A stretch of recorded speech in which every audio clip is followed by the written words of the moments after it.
इतिहास साक्षी है कि पुण्य भूमि भारत की गाथा भारत की अस्मिता, गौरव और राष्ट्रीय स्वाभिमान के लिए विदेशी आक्रांताओं से संघर्ष की महान गाथा है। बर्बर आक्रांताओं ने भारत की आत्मा पर चोट करने और भारत का अपमान करने के लिए हमारी संस्कृति और आस्था के केंद्रों को ध्वस्त किया। सोमनाथ, काशी, मथुरा और अयोध्या के मंदिरों का तोड़ा जाना आज भी भारत की स्मृतियों में जीवित है। सन 1528 में अयोध्या में भगवान श्री राम के मंदिर का मुगल आक्रांता बाबर द्वारा तोड़ा जाना ऐसी ही एक अक्षम्य घटना थी जिसने सीधे भारत के सम्मान और आत्मा पर चोट की थी। कारण साफ था, अयोध्या के श्री राम के मंदिर पर आक्रमण भारत की आत्मा पर आक्रमण था।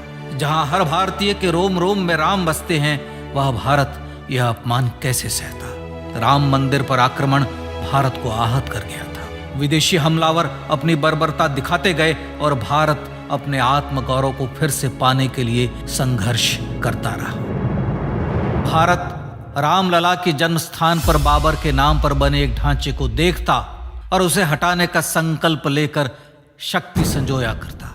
हिंदू समाज आत्मसम्मान के रण में डटा रहा और लगातार हमलावरों द्वारा बनाए गए बाबरी ढांचे को हटाने के लिए लड़ता रहा। सरयू कई बार रक्त से लाल हुई। कभी स्थानीय शासकों ने तो कभी साधु संतों और राम भक्तों ने राम जन्मभूमि की मुक्ति के लिए अपने प्राणों की आहुति दी। 74 बार युद्ध हुए। हम कुछ मोर्चे हारे, पर रण जीतने का संकल्प कभी कम नहीं हुआ। हिंदू समाज तलवारों से रक्त रंजित हुआ, पर उसने हार नहीं मानी।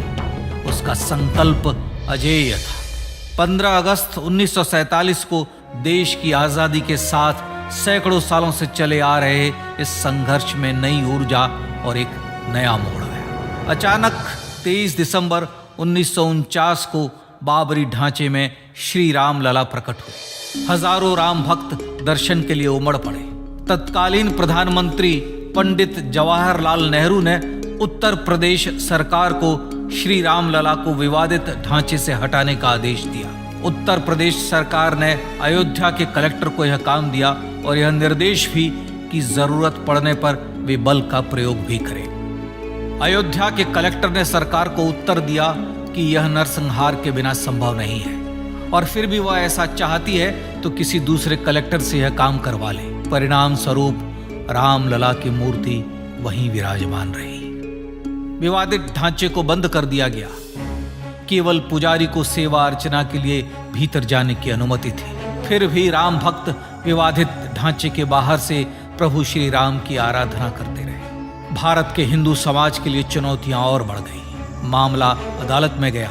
विपक्षी दलों द्वारा अदालत में भगवान श्री राम के अस्तित्व पर सवाल उठाए गए। उनके अयोध्या में ही जन्म लेने का प्रमाण मांगा गया। भारत का जनमानस अब आहत हो उठा था। आजाद भारत में भी हिंदू समाज को अपनी आस्था और श्रद्धा के लिए संघर्ष करना पड़ रहा था। चुनौतियों के इस समय में सन 1984 में विज्ञान भवन दिल्ली में विश्व हिंदू परिषद ने धर्म संसद का आयोजन किया। इस संसद में देश भर के संतों ने राम जन्मभूमि की मुक्ति के लिए आह्वान किया और राम जन्मभूमि मुक्ति यज्ञ समिति का गठन किया। धर्म संसद ने राम जन्मभूमि की मुक्ति और वहां भगवान श्री राम के भव्य मंदिर बनाने के भारत के जनमानस के संकल्प को फिर से दोहराया। विश्व हिंदू परिषद के नेतृत्व में मंदिर निर्माण के लिए पूरे देश में अभूतपूर्व आंदोलन की शुरुआत हुई। श्री राम जन्मस्थली मुक्ति यज्ञ समिति के साथ देश भर में राम जानकी की रथ यात्राएं निकली। राम लीलाओं में राम कथा के माध्यम से भारत का आम जन फिर से जुटा। अब सबके मन में एक ही प्रण था, एक ही लक्ष्य था। अयोध्या में जन्मभूमि पर भगवान श्री राम के भव्य मंदिर का निर्माण। सन 1989 में विश्व हिंदू परिषद द्वारा गांव-गांव से रामशिला पूजन करके अयोध्या भेजी गई। 2,75,000 गांवों से रामशिलाएं अयोध्या पहुंची। भव्य राम मंदिर के शिलान्यास का निर्णय हुआ। पूज्य संत महात्माओं और हिंदू समाज के अन्य प्रमुख नेताओं के निर्णय के अनुसार अनुसूचित जाति के प्रमुख नेता श्री कामेश्वर चौपाल ने 9 नवंबर 1989 को मंदिर निर्माण का पहला पत्थर रखा।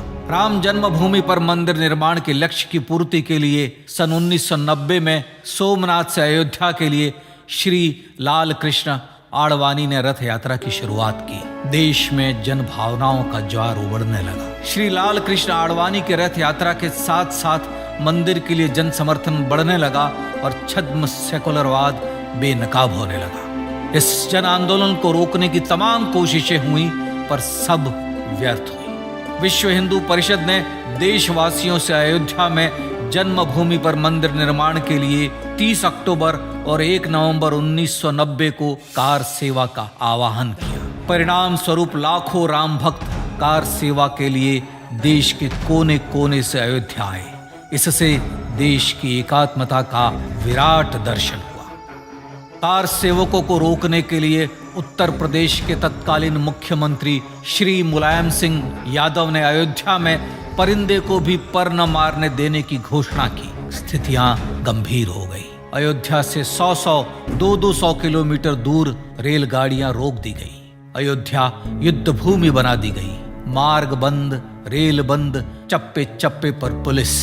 अयोध्या सैनिक छावनी में बदल गई। राम नाम पर ऐसी पाबंदी कि अर्थी ले जा रहे लोगों तक को रोका गया क्योंकि वे राम नाम सत्य कह रहे थे। लेकिन सैकड़ों किलोमीटर की यात्रा कर कार सेवक अयोध्या पहुंचने लगे। राम के गीत गाते, होठों पर हंसी और पांव में छाले लिए राम काज के लिए राम भक्त देश विदेश से अयोध्या पहुंच ही गए। कार सेवकों पर गोलियां चली। अनेक कार सेवक शहीद हुए। आजाद भारत में जन्मभूमि पर राम मंदिर के लिए कार सेवकों ने फिर एक बार अपना बलिदान दिया, पर कार सेवकों ने विवादित ढांचे पर भगवा फहरा ही दिया और इस तरह कार सेवा सफल हुई। श्री राम जन्मभूमि आंदोलन ने भारत की सुप्त आत्मा को झकझोर कर जगा दिया था। विश्व हिंदू परिषद ने फिर एक बार 6 दिसंबर 1992 को कार सेवा का आह्वान किया। राम भक्तों को कार सेवा करने देने के लिए अदालत में प्रार्थना की गई, पर अदालत ने कोई निर्णय नहीं दिया। परिणाम स्वरूप बौद्ध, जैन, सिख, स्वामीनारायण संप्रदाय, गायत्री परिवार, हर पंथ मत विचार के हिंदू एकत्र हो गए। छूत अछूत का भेद मिटा, जाति की पहचान मिटी। हम सब हिंदू, हम सब सिंधु बन गए। राम सिंधु में ज्वार उठा और देखते ही देखते 6 दिसंबर 1992 को श्री राम जन्मभूमि से बाबरी ढांचा सदा के लिए हट गया।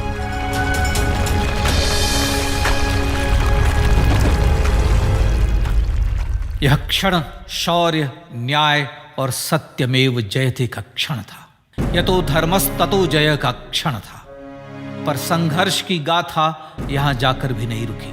छद्म सेकुलरवादियों द्वारा भारत और भगवान श्री राम के इतिहास को झुठलाने के लिए अदालतों में चुनौतियों का सिलसिला चलता रहा, जो 1950 से चल रहा था। हिंदू सिखों के बीच से गुजरते हुए भगवान श्री राम का दर्शन करने के लिए विवश थे। यह स्थिति थी आजाद भारत में श्री राम और राम भक्तों की। पर सत्य को तो जीतना ही था। आखिरकार देश के सर्वोच्च न्यायालय के 5 जजों की खंडपीठ ने 9 नवंबर 2019 को ऐतिहासिक निर्णय दिया और यह कहा कि अयोध्या जन्मभूमि परिसर की पूरी 67 एकड़ भूमि रामलला की। और न्यायालय ने भारत सरकार को जन्मभूमि पर मंदिर बनाने के लिए एक ट्रस्ट बनाने का आदेश दिया। सर्वोच्च न्यायालय के आदेश के अनुसार भारत सरकार ने 5 फरवरी 2020 को श्री राम जन्मभूमि तीर्थ क्षेत्र नाम के ट्रस्ट का गठन किया और राम जन्मभूमि न्यास की भूमि जो सरकार द्वारा अधिग्रहित की गई थी, उसे ही नवनिर्मित न्यास को वापस दे दिया गया। 5 अगस्त 2020 को भारत के प्रधानमंत्री श्री नरेंद्र मोदी ने श्री राम जन्मभूमि तीर्थ क्षेत्र के अध्यक्ष पूज्य महंत नृत्य गोपाल दास, राष्ट्रीय स्वयंसेवक संघ के पूज्य सरसंघ चालक डॉक्टर मोहन भागवत एवं उत्तर प्रदेश के मुख्यमंत्री श्री योगी आदित्यनाथ की उपस्थिति में श्री राम जन्मभूमि पर भगवान श्री राम के भव्य मंदिर के लिए भूमि पूजन कर निर्माण कार्य का शुभारंभ किया। इस तरह लगभग 500 वर्षों से राम जन्मभूमि की मुक्ति के संघर्ष का पटाक्षेप हुआ। अपने आत्मसम्मान और राष्ट्रीय अस्मिता के लिए इतना लंबा संघर्ष विश्व के इतिहास में बेजोड़ है।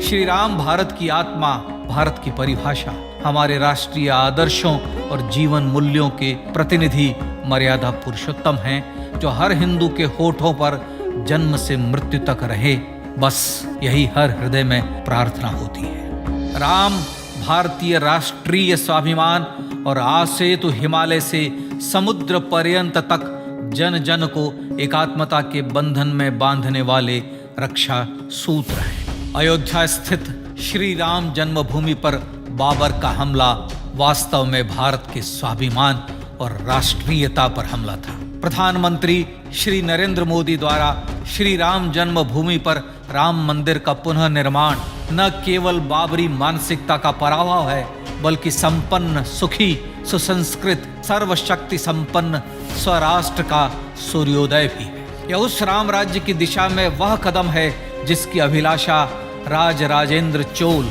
कृष्णदेव राय, छत्रपति शिवाजी महाराज से लेकर महात्मा गांधी तक ने की थी।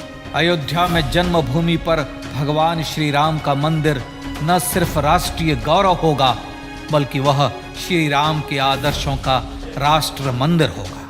अब वह महान संकल्प पूरा होने जा रहा है। आइए इस राम यज्ञ, राष्ट्र यज्ञ में जिन ज्ञात और अज्ञात भारतीयों ने अपनी आत्माहुति दी है, उनका पुण्य स्मरण कर उन्हें श्रद्धांजलि दें।